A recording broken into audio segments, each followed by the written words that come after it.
رضی اللہ تعالی عنہا آپ سے عرض کرتی ہیں کہ اے میرے سرتاج، اس صحرا میں، اس بیابان میں آپ ہمیں کس کے سہارے چھوڑ کر جا رہے ہیں؟ آپ نے کوئی جواب نہیں دیا، آپ چلنے لگے۔ پھر پوچھا اے ابراہیم ہمیں بتائیے تو صحیح کہ آپ کس کے آسرے پہ ہمیں چھوڑ کے جا رہے ہیں؟ پھر جواب نہیں دیا۔ پھر بی بی حاجرہ نے بڑے کمال کا سوال کیا کہ ہمیں یہ بتا دیجئے کہ آپ جو یہ ہمارے ساتھ کر رہے ہیں، جو ہمیں چھوڑ کر جا رہے ہیں، کیا یہ اللہ کا حکم ہے؟ حضرت ابراہیم علیہ السلام نے کہا کہ ہاں یہ اللہ کا حکم ہے۔ اللہ اکبر۔ ناظرین ذرا غور کیجئے، بی بی حاجرہ رضی اللہ تعالیٰ عنہ جب یہ سنا تو آپ نے فرمایا کہ خداوند کریم مجھ کو اور میرے بچے کو ضائع نہیں فرمائے گا، اگر اللہ کا حکم ہے تو ہم راضی ہیں۔ یہ کیسا خاندان تھا، یہ کیسی قربانی تھی ناظرین۔ حضرت ابراہیم علیہ السلام اپنی فیملی کو چھوڑ کر واپس آ گئے۔ اب بی بی حاجرہ نے کچھ دنوں تک تو جو سامان تھا، کھجوریں تھیں، پانی تھا، اس سے اپنا بھی گزارا کیا، بچے کا بھی گزارا کیا، دودھ پلاتی رہی بچے کو، لیکن اس کے بعد وہ پانی بھی ختم ہو گیا، کھانا بھی ختم ہو گیا۔ بی بی حاجرہ رضی اللہ تعالیٰ عنہ کا بھی دودھ اب سوکھ گیا۔ اب حضرت اسماعیل بھوک سے تڑپ رہے ہیں، دودھ پیتا بچہ ہو اور ماں اسے روتا کیسے دیکھ سکتی ہے؟ جب حضرت اسماعیل رو رہے تھے، بلک رہے تھے، تو بی بی حاجرہ رضی اللہ تعالیٰ عنہ بے قرار ہو کر پانی کی تلاش میں ایک پہاڑی سے دوسری پہاڑی تلاش کرنے کے لیے دوڑنے لگی، چلنے لگی، کبھی ادھر دیکھتی کبھی ادھر دیکھتی، ایک پہاڑ سے دوسرے پہاڑ، پھر واپس اس پہاڑ سے پہلے پہاڑ۔ ناظرین یہ کون سے پہاڑ ہیں؟ یہ وہ تاریخی پہاڑ ہیں جنہیں ہم صفا اور مروہ کہتے ہیں۔ ایک بڑی آپ کو یونیک بات بھی بتا دیتا ہوں، امید ہے کہ آپ ہماری اسکرین پر دیکھ رہے ہوں گے کہ صفا مروہ کے دوران گرین لائٹس آتی ہیں، اور جب جب گرین لائٹس آتی ہیں، جنہوں نے حج اور عمرہ کیا انہیں پتہ ہے کہ اس مقام پر مرد حضرات کے لیے حکم ہے کہ آپ نے یہاں دوڑنا ہے۔ کبھی سوچا ہم یہاں دوڑتے ہیں اور باقی جگہوں پر نارمل کیوں چلتے ہیں؟ تو بتایا ہی جاتا ہے کہ جب حضرت بی بی حاجرہ صفا سے مروہ جاتی تھی پانی کی تلاش میں، اب یہ بات وہ جلدی سمجھ جائیں گے جو حرم پاک گئے ہوئے ہیں کہ صفا مروہ سے کعبہ کچھ دور ہے لیکن اتنا بھی دور نہیں ہے، اور اس زمانے میں تو کوئی عمارت نہیں تھی، تو اپنے بیٹے کو دیکھتی تھی، نظر رکھتی تھی اور پانی بھی تلاش کرتی تھی۔ مگر ایک مقام ایسا آتا تھا جب بیچ میں ایک چھوٹی سی پہاڑی آ جاتی تھی تو آپ کو حضرت اسماعیل نظر نہیں آتے تھے، تو آپ اس دوران دوڑتی تھی تاکہ جلدی سے وہ پہاڑی کا راستہ ختم ہو جائے، پھر حضرت اسماعیل نظر آ جاتے تھے تو آپ نارمل چال سے چلتی تھی۔ اللہ اکبر۔ اللہ نے اس ماں کی ادا کو کتنا پسند کیا کہ جہاں جہاں آپ نارمل چلی ہیں ہم نے وہاں پر نارمل انداز سے چلنا ہے۔ جہاں بی بی حاجرہ نے اس چھوٹی سی پہاڑی کی وجہ سے کہ حضرت اسماعیل نظر نہیں آ رہے، دوڑ رہی ہیں، وہاں ہمیں دوڑنا ہے۔ اللہ اکبر۔ قدم قدم رب نے یادگار بنا دیا، اس ماں کی ادا کو ایسا یادگار بنا دیا کہ کسی عمرہ کرنے والے کا نہ عمرہ کمپلیٹ ہوگا جب تک وہ سعی نہ کرے۔ ناظرین ہوا کیا؟ حضرت اسماعیل علیہ السلام رو رہے ہیں۔ اب جب بچہ روتا ہے تو پیروں کو رگڑتا ہے، آپ نے پیروں کو بھی رگڑ رہے تھے۔ حضرت جبریل امین علیہ السلام تشریف لائے اور اسی جگہ پر اپنا پیر زمین پر مارا اور وہاں سے چشمہ جاری ہو گیا۔ اب ایسا پانی جاری ہوا کہ حضرت حاجرہ جب آتی ہے دیکھتی پانی کا چشمہ جاری ہو گیا ہے، تو آپ نے بے ساختہ کہا زمزم۔ زمزم کہتے ہیں رک رک۔ اب چونکہ وہ آپ کی زبان سے زمزم نکلا تو اس پانی کا، اس چشمے کا نام ہی زمزم ہو گیا۔ ناظرین ایک اور بڑی تاریخی بات، بڑی یونیک بات کہ آپ نے بھی کبھی اپنے علاقے میں بورنگ کروائی ہوگی، کنواں کھدوایا ہوگا، پانی نکالا ہوگا۔ 50 سال، 100 سال، بہت بڑی بات ہو گئی تو 200 سال وہ کنواں یا چشمہ یا بورنگ کا پانی چلتا ہے نارملی، اس کے بعد یہ کنویں سوکھ جاتے ہیں۔ آپ کو اندازہ ہے کہ زمزم کو کتنے سال ہو گئے ہیں؟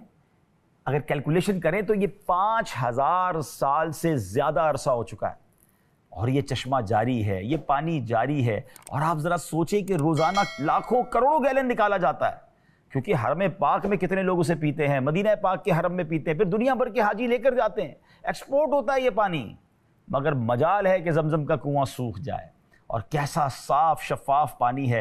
جب بھی اس کا ٹیسٹ کروایا گیا لیبارٹری میں بیسٹ منرل واٹر بنتا ہے، نہ گھر لے جائیں تو اس میں اسمیل نہیں آتی ہے، اور سبحان اللہ یہ زمزم جو ہے یہ غذا بھی ہے۔ جی ہاں، حضرت اسماعیل علیہ السلام کے لیے دودھ کا بھی اس نے کام کیا، پانی کا بھی کام کیا، غذا کا بھی کام، اور اللہ اکبر آج بھی زمزم بڑی طاقت دیتا ہے۔ اور نبی پاک علیہ السلام کی وہ شاندار حدیث جس کا مضمون ہے کہ زمزم جس نیت سے پیا جائے وہ پوری ہو جاتی ہے۔ یہ زمزم اس لیے ہے جس لیے اس کو پیے کوئی، اسی زمزم میں جنت ہے، اسی زمزم میں کوثر ہے۔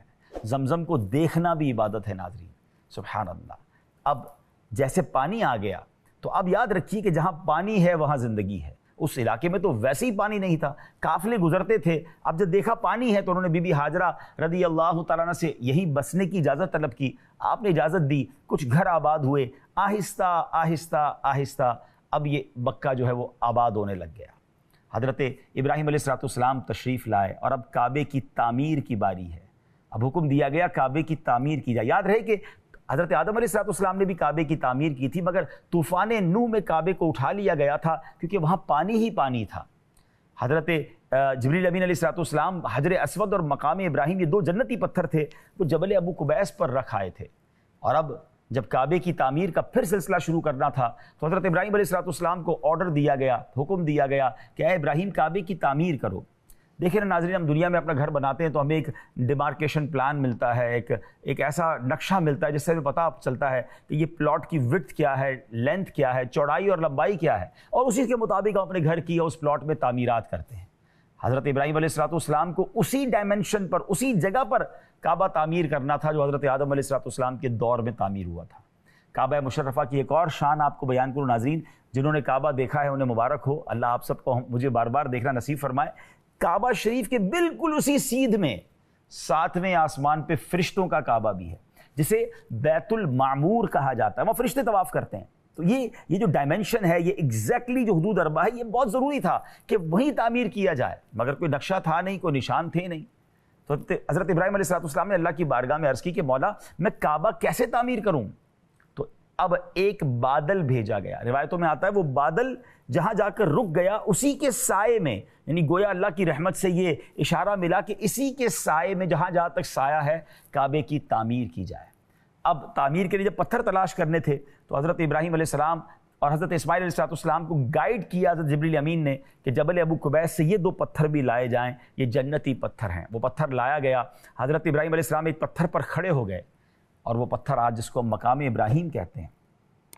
اس پتھر کی ایک اور شان یہ ہے ناظرین کہ پہلے تو اس پتھر نے حضرت ابراہیم علیہ السلام کے قدموں کے نشان اپنے اندر کیسے جذب کر لیے کہ آج 5000 سال سے زیادہ وقت ہو چکا ہے، اپنی آنکھوں سے آج بھی ہم حضرت ابراہیم علیہ السلام کے بالکل واضح قدموں کے نشان دیکھ سکتے ہیں.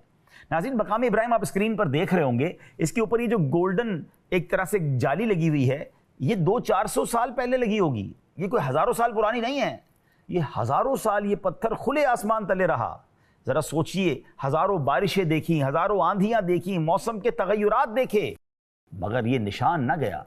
500-700 سال میں تو بڑی بڑی عمارتیں ختم ہو جاتی ہیں، مگر اللہ نے اس معجزے کو کیسا باقی رکھا ہے کہ آج بھی ہم اپنی آنکھوں سے حضرت ابراہیم علیہ السلام کے قدموں کے نشان دیکھتے ہیں. اچھا پھر کیا ہوا کہ یہ پتھر سبحان اللہ کعبے کو دیکھیں تو کعبہ قدے انسان کے قد سے بہت اونچی دیواریں ہیں اس کی، اور اتنی اونچی عمارت بنانے کے لیے کسی لفٹر کی کسی ایلیویٹر کی ضرورت ہوتی، مگر سبحان اللہ کیا انتظام رب کی رحمت سے ہوا کہ یہ جو مقام ابراہیم تھا، جیسے جیسے کعبے کی دیوار اونچی ہوتی جاتی یہ پتھر بھی اونچا ہوتا جاتا. آپ پتھر رکھتے، حضرت اسماعیل علیہ السلام پتھر پکڑاتے تھے، آپ پتھر کعبے کی دیوار پہ رکھتے، نیچے ضرورت ہوتی تو یہ پتھر نیچے آ جاتا. اس نے لفٹ کا کام کیا. سبحان اللہ و بحمدہ سبحان اللہ العظیم. اب جب کعبہ تعمیر ہو گیا ناظرین تو اللہ کی طرف سے حکم دیا گیا کہ اے ابراہیم لوگوں کو اللہ کے گھر کی طرف بلاؤ، حج کے لیے بلاؤ. ناظرین میں اس وقت مدنی چینل کے اسٹوڈیو میں بیان کر رہا ہوں، آپ اپنے اپنے گھروں میں دنیا بھر میں مجھے دیکھ رہے ہیں کیونکہ سیٹلائٹ ہے، انٹرنیٹ ہے، بہت سارے ذرائع ہیں، آواز دنیا میں پہنچانا آج آسان ہے، مگر اس وقت ایسا کچھ نہیں تھا. حضرت ابراہیم علیہ السلام نے اللہ کی بارگاہ میں عرض کی کہ مولا میری آواز دنیا کے لوگوں تک کیسے پہنچے گی؟ ارشاد ہوا اے ابراہیم تمہارا کام آواز لگانا ہے، ہمارا کام آواز پہنچانا ہے. اور ایسا ہی ہوا. حضرت ابراہیم علیہ السلام جبل ابو قبیس پر چلے گئے. یہ وہ پہاڑ ہے جو دنیا کا سب سے قدیم پہاڑ ہے. اگر آپ یہ پہاڑ دیکھنا چاہتے ہیں، اللہ آپ کو اور مجھے مکہ پاک کی حاضری عطا فرمائے. جبل صفا جو ہے، کوہ صفا جہاں سے صفا مروہ کی سعی شروع ہوتی ہے، جب آپ اس سے باہر نکلتے ہیں آج ایک بڑا پہاڑ وہاں موجود ہے جس پر محل بنا ہوا ہے، یہی جبل ابو قبیس تھا. آپ اس پہاڑ پر اوپر چلے گئے اور آپ نے آواز لگائی کہ اے لوگو اللہ کے گھر کے حج کے لیے آؤ. کچھ اس طرح کی آپ نے ندا لگائی. اللہ کی شان دیکھیں کہ دنیا میں جتنے لوگ تھے، یہ کیسا روحانی سیٹلائٹ تھا کہ سب نے اس آواز کو سنا. صرف لوگوں نے، انسانوں نے نہیں، جنات نے، فرشتوں نے، چرندوں پرند نے سنا، بلکہ ماں کے پیٹ میں بچوں نے سنا، عالم ارواح میں روحوں نے سنا. اور علماء کہتے ہیں اس حضرت ابراہیم علیہ السلام کی ندا پر، صدا پر جس نے ایک بار لبیک کہا تھا، جواب کیا دیا لوگوں نے یا روحوں نے؟ لبیک اللہم لبیک. علماء کہتے ہیں جس نے ایک بار لبیک کہی تھی اس وقت وہ ایک حج کرے گا, جس نے 2 بار لبیک کہی وہ 2 حج کرے گا, جس نے جتنی بار لبیک کہی وہ اتنے حج کرے گا. اے حاجیوں تمہیں مبارک ہو. سبحان اللہ, جن روحوں نے ہزاروں سال پہلے حضرت ابراہیم علیہ السلام کی اس ندا پر لبیک کہا تھا اور جتنی بار لبیک کہا تھا, سبحان اللہ وہ حج کرنے جاتا ہے اور اتنی بار حج کرتا ہے. کعبہ بھی تعمیر ہو گیا. حضرت ابراہیم علیہ السلام کی زندگی کا ایک اور امتحان ناظرین, اور امیزنگ امتحان ہے, عقل حیران ہو جاتی ہے. جس بچے کو اتنی نازوں سے پالا ہے, جو بچہ آنکھوں کا تارا ہے. ایک روایت کے مطابق حضرت ابراہیم علیہ السلام کے یہاں جو حضرت اسماعیل علیہ السلام تھے ان کی عمر اس وقت 7 سال, اور دوسری روایت کے مطابق ان کی عمر 13 سال ہے. اور حکم کیا ہے؟ 8 ذو الحجہ کی رات ہے. خواب میں آپ دیکھتے ہیں کہ کوئی کہنے والا کہہ رہا ہے بے شک اللہ عز و جل تمہیں اپنے بیٹے کو ذبح کرنے کا حکم دیتا ہے. آپ صبح سے شام تک غور کرتے رہے کہ یہ خواب اللہ کی طرف سے ہے یا شیطان کی طرف سے ہے. اسی لیے 8 ذو الحجہ کو یوم الترویہ کہا جاتا ہے ناظرین. ترویہ کہتے ہیں سوچ بچار کا دن. آپ کا وہ دن سوچ بچار میں گزرا, پھر 9 کی رات آئی, پھر یہی خواب دیکھا. اب آپ سمجھ گئے کہ یہ خواب اللہ ہی کی طرف سے ہے. آپ نے یقین کر لیا, پہچان لیا. اس لیے 9 ذو الحجہ کو یوم العرفہ کہا جاتا ہے, پہچان کا دن. اب 10 ذو الحجہ کو آپ نے پلان کر لیا کہ آج میں نے بیٹے کو ذبح کرنا ہے, تو اس لیے 10 ذو الحجہ کو یوم النحر کہا جاتا ہے, یعنی ذبح کا دن. اللہ اکبر. اب ناظرین حضرت ابراہیم علیہ السلام اپنے بیٹے حضرت اسماعیل علیہ السلام کو لے کر چلنے لگے. شیطان ان کی جان پہچان والے ایک شخص کی صورت میں سامنے آیا اور پوچھنے لگا, اے ابراہیم کہاں کا ارادہ ہے؟ جواب دیے, کام سے جا رہا ہوں. شیطان کہتا ہے اپنے بیٹے اسماعیل کو ذبح کرنے جا رہے ہو نا؟ حضرت ابراہیم علیہ السلام نے کہا اسے, کیا تم نے کسی باپ کو دیکھا ہے کہ وہ اپنے بیٹے کو ذبح کرے؟ شیطان کہتا ہے ہاں میں دیکھ رہا ہوں کہ تم اسی کام کے لیے چلے ہو. آپ سمجھتے ہیں کہ اللہ عز و جل نے آپ کو اس بات کا حکم دیا ہے؟ حضرت ابراہیم علیہ السلام نے ارشاد فرمایا اگر اللہ عز و جل نے مجھے اس بات کا حکم دیا ہے تو پھر میں اس کی فرما برداری کروں گا. شیطان مایوس نہیں ہوا, وہ پھر حضرت اسماعیل علیہ السلام کی امی جان بی بی ہاجرہ کے پاس گیا. ماں کا دل تو بیٹے کے بہت کلوز ہوتا ہے نا. شیطان جا کر کہتا ہے اے بی بی ہاجرہ تمہیں پتہ ہے تمہارے شوہر تمہارے بیٹے کو لے کر کہاں گئے؟ تو وہ کہتی ہیں کہ وہ اپنے کسی کام سے لے کر گئے. شیطان کہتا نہیں, وہ ذبح کرنے کے لیے لے کر گئے. آپ کہتی کیا کوئی باپ اپنے بیٹے کو بھی ذبح کرتا ہے؟ تو شیطان کہتا ہے کہ اللہ عز و جل نے انہیں اس بات کا حکم دیا ہے. آئے ہائے, وہ کیسی خاتون تھی, کیسی اللہ کی رضا پر راضی رہنے والی خاتون ہے. کہتی ہے کہ رب کا حکم ہے تو پھر ہم بھی راضی ہیں. شیطان پھر حضرت اسماعیل علیہ السلام کے پاس 7 سال یا 13 سال کے بیٹے کے پاس آ کر کہتا ہے تمہیں پتہ ہے تمہارے بابا جان کہاں لے جا رہے ہیں؟ غور کیجئے ناظرین, اس وقت ہمارے گھروں میں قربانی کے جانور بندھے ہوئے ہیں, ہم قربانی کی طرف جا رہے ہیں. کبھی سوچئے یہ واقعہ کیا تھا اور یہ کیسی قربانی تھی. حضرت اسماعیل کہتے ہیں کہ بابا جان مجھے کہیں کسی کے پاس لے کر جا رہے ہیں. تو جب شیطان نے کہا نہیں تمہیں ذبح کرنے لے جا رہے ہیں, کہا باپ کبھی اپنے بیٹے کو ذبح کرتا ہے؟ کہا ان کو رب کا حکم ہے. یہ بچہ کیا کہتا ہے, اتنی چھوٹی عمر ہے, کیسی تربیت ہے, کہتے ہیں رب کا حکم ہے تو پھر میں بھی راضی ہوں. اللہ اکبر. جب شیطان باپ بیٹے کو بہکانے میں ناکام ہوا اور جمرے کے پاس آئے, جو حاجی رمی کرتے ہیں نا, ایگزیکٹلی یہ واقعہ کیا تھا. حضرت ابراہیم علیہ السلام نے اسے 7 کنکریاں ماری. کنکریاں مارنے پر شیطان راستے سے ہٹ گیا. یہاں سے ناکام ہو کر وہ دوسرے جمرہ جہاں پر ہے وہاں گیا. فرشتے نے دوبارہ حضرت ابراہیم علیہ السلام سے عرض کی کہ اسے پھر ماریے. آپ نے پھر 7 کنکریاں ماری, وہ پھر آگے چلا گیا اس مقام پر جہاں آج تیسرا جمرہ ہے. تو حضرت ابراہیم علیہ السلام نے فرشتے کے کہنے پر پھر اسے 7 کنکریاں ماری. شیطان کو یہ 3 مقامات پر کنکریاں مارنے کی یاد کیسی باقی رکھی گئی ہے کہ ہر حاجی پر واجب ہے کہ وہ رمی جمرات کرے گا. شیطان کو کنکریاں, بلکہ تینوں دن 10, 11 اور 12 ذوالحجہ کو یہ رمی ہوتی ہے. ہاں 10 ذوالحجہ کو صرف بڑے شیطان کو رمی کی جاتی ہے اور 11 اور 12 کو تینوں جبروں کو یعنی تینوں شیطانوں کو رمی کی جاتی ہے. اللہ نے خلیل اللہ کی یاد کو کیسے باقی رکھا. حضرت ابراہیم علیہ السلام نے اب اپنے بیٹے کو بھی یہ خبر دے دی, اور یہ باپ بیٹے کی جو کانورزیشن ہے, گفتگو ہے, اس کو کس شاندار انداز میں قرآن بیان کرتا ہے. آپ نے بیٹے سے کہا یا بنیا انی ارا فی المنام انی اذبحک فانظر ماذا ترا. ترجمہ کنز الایمان, اے میرے بیٹے میں نے خواب دیکھا کہ میں تجھے ذبح کرتا ہوں، اب تو دیکھ تیری کیا رائے ہے۔ اللہ اکبر، باپ بیٹے سے کہہ رہا ہے کہ میں نے یہ خواب دیکھا ہے کہ تمہیں ذبح کرنا ہے، مگر جواب تو سنیے، جو جواب دیا وہ بھی قرآن میں موجود ہے۔ فرما بردار بیٹے کیا کہتے ہیں؟ یا ابت افعل ما تؤمر، اے میرے باپ کیجئے جس کا آپ کو حکم دیا گیا، خدا نے چاہا تو قریب ہے کہ آپ مجھے صابر یعنی صبر کرنے والا پائیں گے۔ اللہ اکبر، یہ فیضان نظر تھا یا مکتب کی کرامت تھی؟ یہ فیضان نظر تھا یا کہ مکتب کی کرامت تھی؟ سکھائے کس نے اسماعیل کو آداب فرزندی؟ سبحان اللہ، بڑی کمال کی التجائیں اپنے والد صاحب سے کی، اے میرے بابا جان مجھے ذرا رسی سے مضبوط باندھ دیجئے گا، جب آپ مجھے ذبح کریں میں زیادہ نہ ہلوں، کہیں میرے ثواب میں کمی نہ ہو جائے، اور میرے خون کے چھینٹوں سے کہیں آپ کے کپڑے خراب نہ ہو جائیں۔ آپ کے کپڑوں پر میرے خون کے چھینٹے لگیں گے تو میری والدہ اور غمگین ہو جائے گی۔ چھری ذرا خوب تیز کر لیجئے گا تاکہ ذبح کے وقت مجھے تکلیف کم ہو۔ آپ مجھے ذبح کرنے کے لیے پیشانی کے بل لٹائیے گا، مجھے پیشانی کے بل یعنی چہرہ زمین کی طرف کر دیجیے گا تاکہ آپ کی نظر میرے چہرے پر نہ پڑے، اور جب آپ میری والدہ کے پاس جائیں تو میرا سلام بھی پہنچائیے گا، اور مناسب سمجھے تو میری قمیص انہیں دے دیجیے گا، اس سے ان کو تسلی ہوگی اور صبر آ جائے گا۔ حضرت ابراہیم علیہ السلام اس صابر، اس اللہ کی رضا پر راضی رہنے والے بیٹے سے کہتے ہیں کہ بیٹا اللہ کے حکم پر عمل کرنے میں تم میرے لیے کتنے مددگار ثابت ہو رہے ہو۔ اللہ اکبر، وہی ہوا، آپ نے رسی سے باندھ بھی دیا، چھری کو تیز بھی کر لیا، حضرت اسماعیل علیہ السلام کو پیشانی کے بل لٹا بھی دیا، ان کے چہرے سے نظر ہٹائی اور چھری پھرا دی۔ جی ہاں ناظرین، آپ نے چھری چلا دی تھی مگر چھری نے اپنا کام نہ کیا، یعنی گلا نہ کٹا۔ ناظرین دو واقعات ذرا نظر میں رکھیے گا، آگ کا کام جلانا ہے مگر میرے رب نے چاہا تو آگ نے جلایا نہیں تھا حضرت ابراہیم کو، وہ آگ سلامتی والی ٹھنڈی ہو گئی بلکہ گلزار بن گئی، اور چھری کا کام کاٹنا ہے مگر رب نے چاہا تو اس چھری نے کاٹا نہیں، اپنا کام نہ کیا۔ عقل کچھ کہتی ہے، میرا رب چاہے تو وہ کچھ، اس کی قدرت نظارے دکھاتی ہے کہ عقل حیران ہو جاتی ہے۔ ہم بہت ساری چیزوں کو عقل کے پیمانوں پر تولتے ہیں، ہم بہت ساری چیزوں کو لاجک اور کیلکولیشن پر تولتے ہیں، ہمیں لگتا ہے یہ معاملہ ہمارے بس میں نہیں ہے، یہ نہیں ہو سکے گا۔ میرے اور آپ کے بس میں نہیں ہے نا، میں اور آپ سمجھ رہے نہیں ہو سکتا، رب چاہے تو کیوں نہیں ہو سکتا؟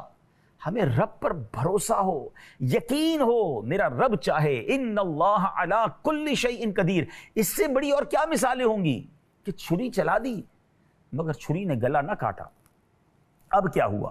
حضرت ابراہیم علیہ السلام پر وحی نازل ہوئی، ترجمہ کنز ایمان، اور ہم نے اسے ندا فرمائی کہ اے ابراہیم بے شک تو نے خواب سچ کر دکھایا، ہم ایسا ہی صلہ دیتے ہیں نیکوں کو، بے شک یہ روشن جانچ تھی اور ہم نے ایک بڑا ذبیحہ اس کے فدیے میں دے کر اسے بچا لیا۔ اب کیا ہوا ناظرین؟ حضرت ابراہیم علیہ السلام جب حضرت اسماعیل علیہ السلام کو ذبح کر رہے ہیں نا، تو جبریل امین کو حکم دیا گیا کہ جنتی مینڈھا لے کر فوراً جایا جائے، اور حضرت جبریل جب جنت سے مینڈھا لے کر آ رہے ہیں تو بلند آواز سے کہہ رہے ہیں اللہ اکبر اللہ اکبر۔ حضرت ابراہیم علیہ السلام نے آسمان کی طرف نظر دوڑائی، جبریل امین مینڈھا لے کر آ رہے ہیں، آپ سمجھ گئے کہ آزمائش کا وقت پورا ہو گیا ہے۔ اب آپ نے کیا کہا؟ لا الہ الا اللہ واللہ اکبر۔ جب حضرت اسماعیل علیہ السلام نے یہ سنا تو وہ بھی سمجھ گئے کہ اب آزمائش کا وقت ختم ہو گیا، انہوں نے کہا اللہ اکبر وللہ الحمد۔ ناظرین یہ تسبیح ہم عید کے دن پڑھتے ہیں، مگر کبھی آپ نے سوچا کہ یہ تسبیح کتنی مبارک ہے؟ اس کے شروع کے الفاظ حضرت جبریل امین کی آواز میں ہیں، ان کے الفاظ ہیں، ان کی زبان سے ادا ہوئے ہیں، درمیان کے حضرت ابراہیم علیہ السلام کی زبان مبارک سے ادا ہوئے ہیں، اور اس کے آخری الفاظ حضرت اسماعیل علیہ السلام کی زبان اقدس سے ادا ہوئے۔ یہ کیسی مبارک تسبیح ہے!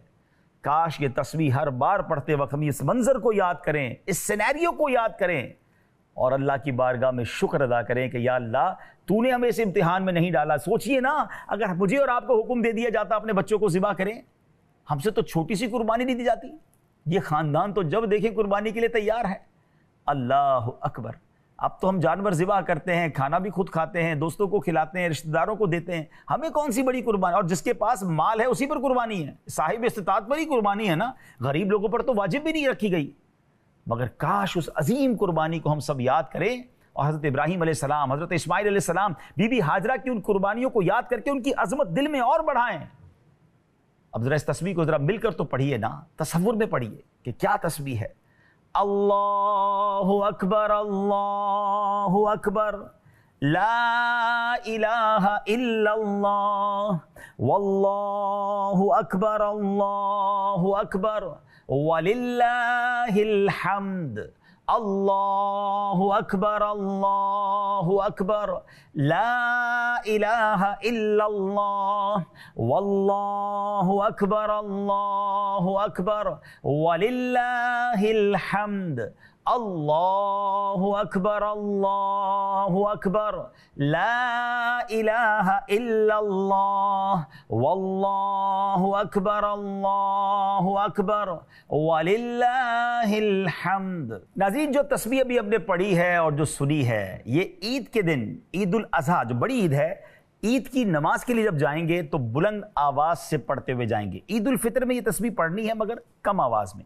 اور سبحان اللہ، عید کا ایک وظیفہ بھی بتا دیتا ہوں، 300 بار آپ نے سبحان اللہ و بحمدہ پڑھ کے تمام مسلمان مرحومین کو ایصال ثواب کرنا ہے۔ اللہ کی رحمت سے ان تمام مرحومین کی قبر میں 1000 انوار داخل کیے جائیں گے، اور جب یہ پڑھنے والا دنیا سے جائے گا تو اس کی قبر میں بھی 1000 نور داخل کیے جائیں گے۔ تو سبحان اللہ و بحمدہ عید کے دن 300 بار آپ نے پڑھنا ہے۔ اور یہ جو تسبیح ہے، اللہ اکبر لا الہ الا اللہ، واللہ اکبر وللہ الحمد، جب عید کی نماز کے لیے جائیں گے تو بلند آواز سے پڑھتے ہوئے جائیں گے۔ ایک اور سنت یہ ہے کہ عید کی نماز کے لیے جب جائیں تو ایک راستے سے جائیں اور واپسی دوسرے راستے سے ہو۔ سبحان اللہ۔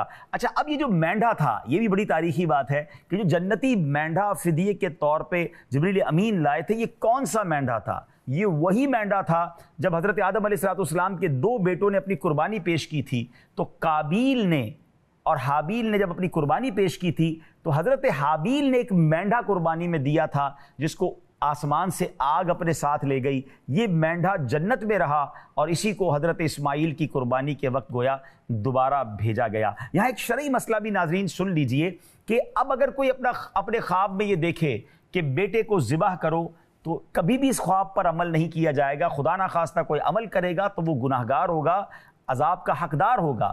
یاد رکھیے، انبیاء کے خواب یہ وحی الہی ہوتے ہیں، یہ ان کا امتحان تھا، یہ ان کا ٹیسٹ تھا۔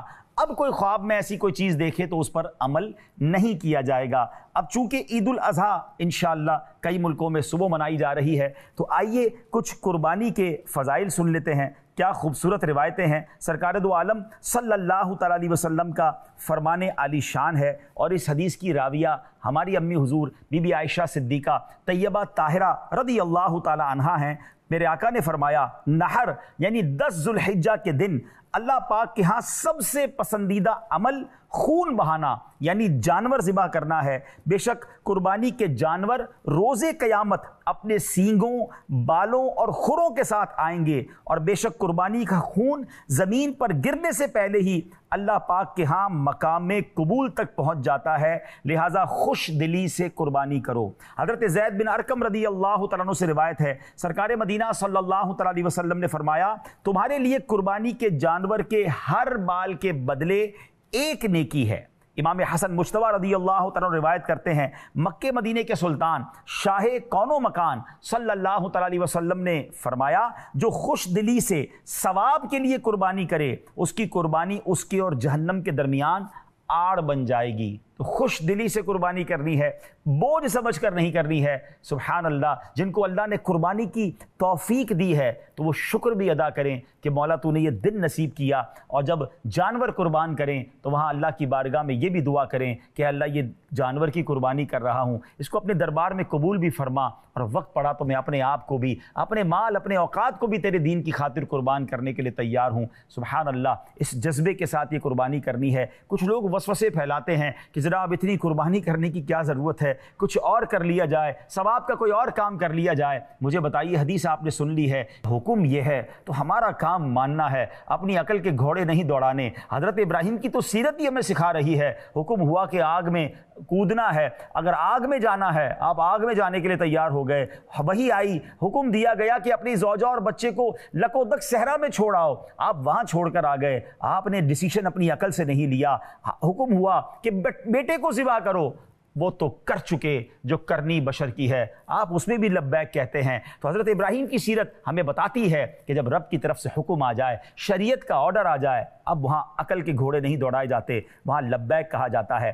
آخری بات کر کے اپنے اس پروگرام کو، بلکہ اس پوری سیریز کو بھی اختتام کرتے ہیں۔ حضرت ابراہیم علیہ السلام کی معراج کی رات سرکار دو عالم علیہ السلام سے ملاقات ہوئی، اور آپ نے نبی پاک علیہ السلام سے عرض کی کہ حضور اپنی امت کو میرا سلام پہنچائیے، اور پھر پیارے آقا علیہ السلام نے فرمایا کہ حضرت ابراہیم علیہ السلام کا یہ فرمان ہے کہ اپنی امت کو فرمائیے کہ جنت پاک اور زرخیز زمین ہے اور خالی میدان کی صورت ہے، بے شک یہاں کے باغات سبحان اللہ، الحمدللہ، لا الہ الا اللہ اور اللہ اکبر ہیں، یعنی جنت کی زمین خالی ہے، بندہ جب سبحان اللہ، الحمدللہ، لا الہ الا اللہ یا اللہ اکبر پڑھتا ہے، ہر جملے کے بدلے ایک ایک درخت لگا دیا جاتا ہے۔ تو سبحان اللہ ناظرین، اگر جنت میں درخت لگانا چاہتے ہیں، حضرت ابراہیم علیہ السلام کا یہ پیغام قبول کیجئے، لبیک کہیے اور زیادہ سے زیادہ ذکر اللہ کیجئے، جنت میں باغات لگائیے، جس کے جنت میں درخت لگے ہوئے ہوں گے، باغات لگے ہوئے ہوں گے،